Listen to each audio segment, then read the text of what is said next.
Jong Hilario at pamilya nito niyanig ng malakas na lindol sa isang hotel sa Japan kung saan sila nagbabakasyon.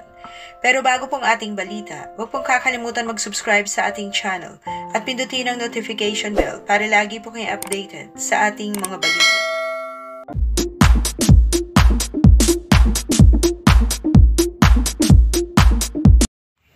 Ibinahagi ng Showtime host at aktor na si Jong Hilario ang naranasan nilang lindol sa bansang Japan kahapon January 1st kasama ang kanyang pamilya.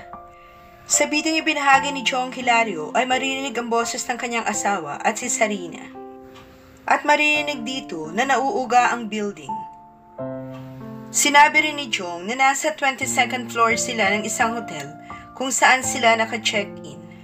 Maraming netizens naman na nagpaabot ng panalangin para sa pamilya ni Jong Hilario. Panoorin na po natin ang video na ibinahagi ni Jong sa kanyang social media account.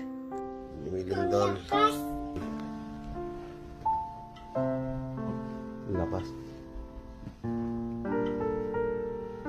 Let us pray. Let us pray.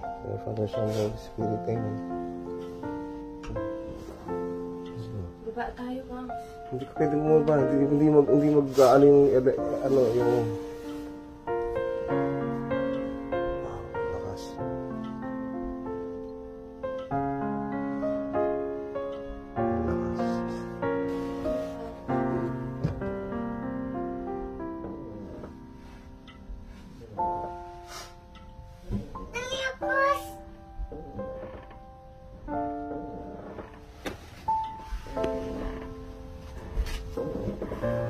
Ayan o, umaandar yung video. Ay, okay lang.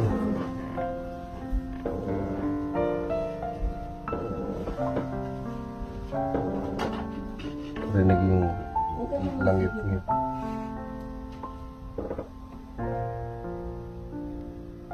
Sige na, please. Hindi na. Pwede na mag-stairs or something. Thanks. Huwag ka na mag-video, please. Maraming salamat po sa inyong panunood. Huwag pong kalimutan mag-subscribe para sa iba pang showbiz updates. Kita-kita po tayo sa aking next video. Thank you.